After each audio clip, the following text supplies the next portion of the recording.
Welcome back to The Baby in the Crib. I hope you enjoyed the first audio clip. We will be broadcasting this show every Tuesday night at 6:30 p.m. on Blog Talk Radio.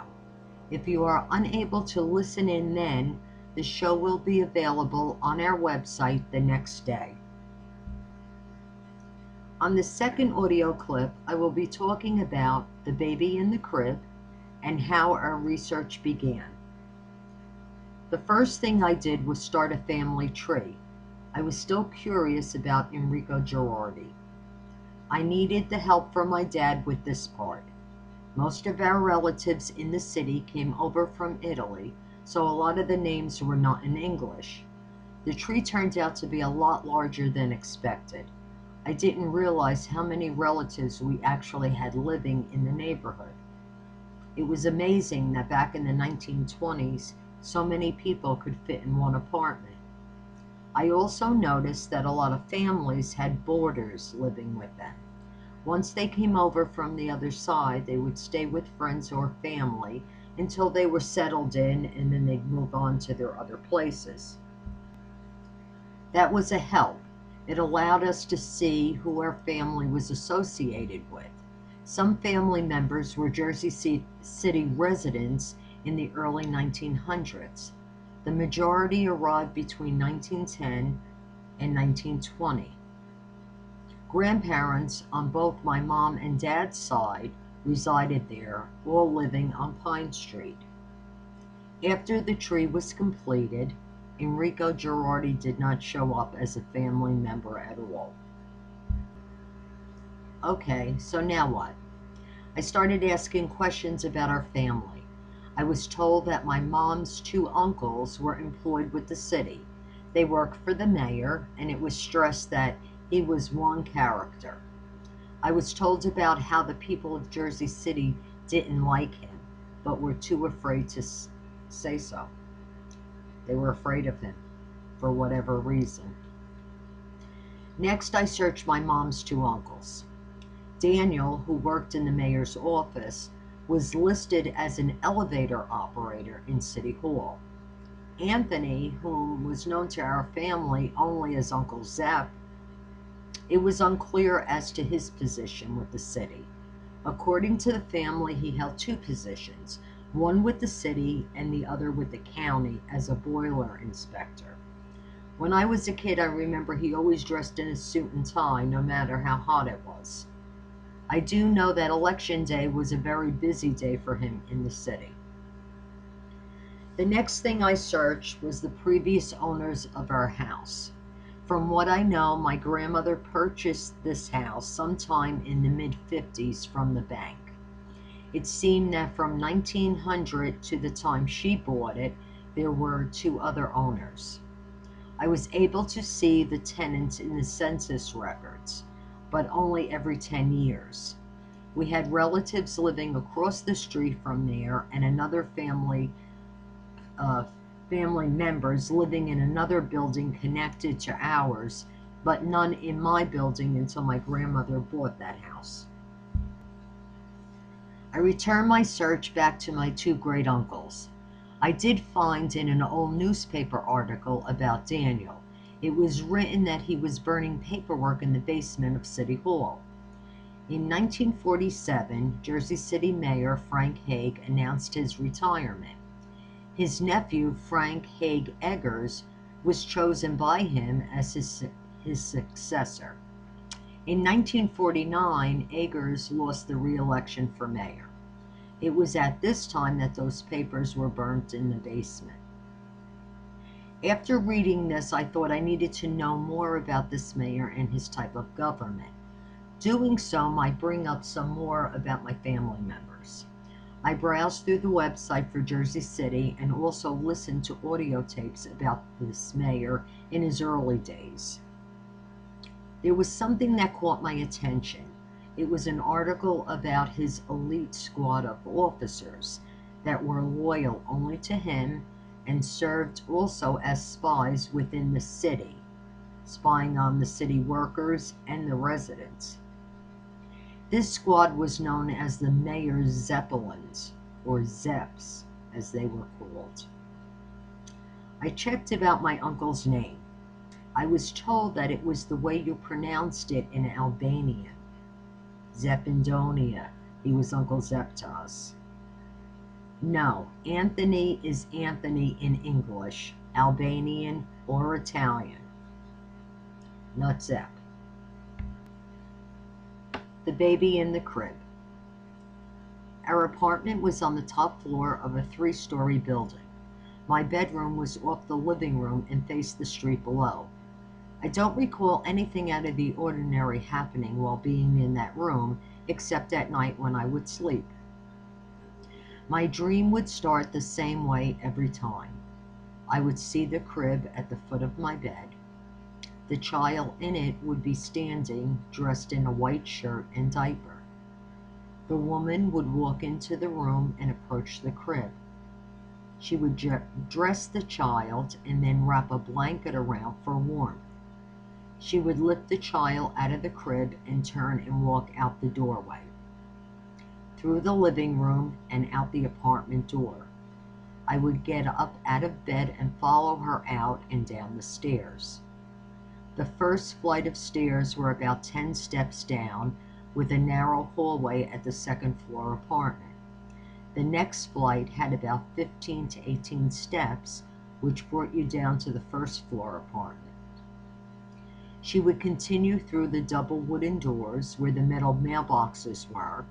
She would then open the large front door and walk out. This is where the dream would end.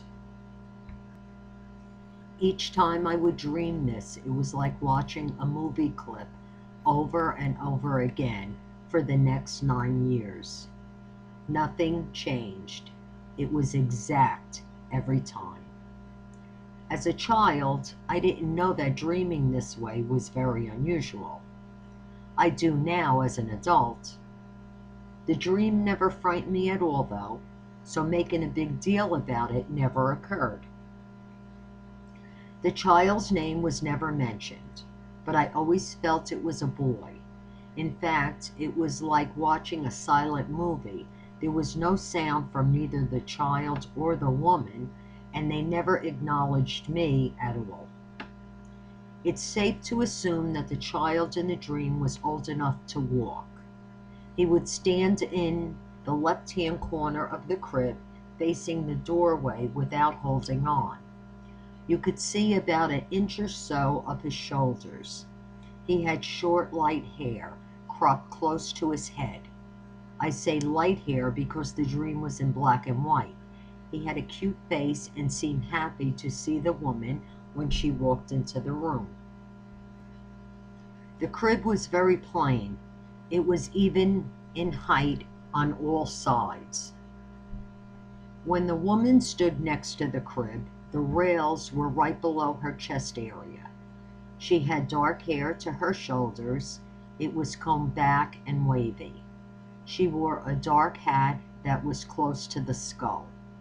She was wearing a dark suit, jacket, and a long skirt. The jacket buttoned up the front and had a collar. The skirt was straight and just below her knees. Her shoes were also dark, with laces in the front. The heel was chunky and about 2 inches high. She had a shoulder bag hanging from her left arm. It was box-shaped, about 10 inches wide and 12 inches high, with a flap and buckle on the front. It rested on her hip area. Her features were pretty, thin face and nose. Her weight was about 120 to 130. She looked about 30 years old in today's age. My next search was into the Morrow and Lindbergh families. Dwight Morrow was considered one of the richest men from New Jersey. It is no wonder that his youngest daughter, Constance, would have had a kidnapping threat against her in April of 1929. But was it really for the money? It came at a time in his life when changes were occurring and a political life was on the horizon. In the 1930s race for the Senate seat, Dwight Morrow defeated the Democratic candidate Alexander Simpson from Jersey City. Alexander Simpson, a four-term state senator from Hudson County, an ally of Jersey City Mayor Frank Hague. Not only was Dwight Morrow a very respected and well-liked man, but also the father-in-law to one of our country's most beloved heroes, Charles Lindbergh. He made a name for himself as a partner with J.P. Morgan, along with Ambassador to Mexico and New Jersey State Senator, not to mention the countless projects to which was performed with complete commitment. On January 26, 1917, Dwight Morrow was appointed by New Jersey Governor Walter E. Edge as designated chairman for a commission investigating the state prison system throughout New Jersey, focusing on county and state prison systems. During his employment with J.P. Morgan, Morrow escaped severe harm on September 16, 1920, when an explosion hit the J.P. Morgan building during the lunch hour in New York City, killing 38 and wounding countless others. Only 4 years prior, New Yorkers experienced a similar blast from across the Hudson at Black Tom. In 1927, he was appointed by his friend and Amherst College classmate, President Calvin Coolidge, as ambassador to Mexico. In that same year, Morrow invited Charles A. Lindbergh for a goodwill tour of Mexico. It was during that trip that Charles met Dwight Morrow's daughter, Anne. A short time later, the two would be engaged and married. The wedding was held at the home of Dwight and Elizabeth Morrow in a private ceremony on May 27, 1929, in Englewood, New Jersey. A month prior to the wedding, Dwight Morrow's youngest daughter, Constance, had a kidnapping threat against her while attending boarding school in Massachusetts. In 1930, he was elected as a Republican to the United States Senate to fill the vacancy caused by the resignation of Walter E. Edge. Morrow was then elected to a full term starting March 4, 1931. There was speculation that Morrow could have been a possible Republican candidate for the presidency in 1932. On October 5, 1931, Dwight Morrow died suddenly at home from a cerebral hemorrhage at the age of 58, only 10 months into his term as senator. 5 months after his death, the Lindbergh's first child would be kidnapped. Charles Augustus Lindbergh was born in Detroit, Michigan on February 4, 1902. He lived his first 18 years growing up on a farm in Minnesota. His mother, Evangeline Lodge Land, was a chemistry teacher from Detroit, Michigan. His father, Charles August Lindbergh, was a lawyer. He served as a Republican Minnesota congressman from 1913 to 1917. In 1913, he wrote Banking, Currency, and the Money Trust. And in 1917, he wrote Why Is Your Country at War?, attributing high finance as America's involvement in World War I. Plates of this book were confiscated and destroyed by government agents. Also in 1917, Lindbergh brought articles of impeachment against members of the Federal Reserve Board. Lindbergh charged that the Federal Reserve Board members were involved in a conspiracy to violate the Constitution and laws of the United States. At age 22, son Charles enrolled in a U.S. flying school in Texas, graduating first in his class the following year. He became the first airmail pilot in 1926, flying between Chicago, Illinois, and St. Louis, Missouri. New York businessman Raymond Orte was offering a $25,000 prize for anyone who could fly nonstop from New York to Paris. Lindbergh convinced a group of businessmen to back him in an attempt to win the prize.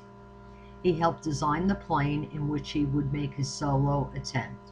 The plane was named Spirit of St. Louis.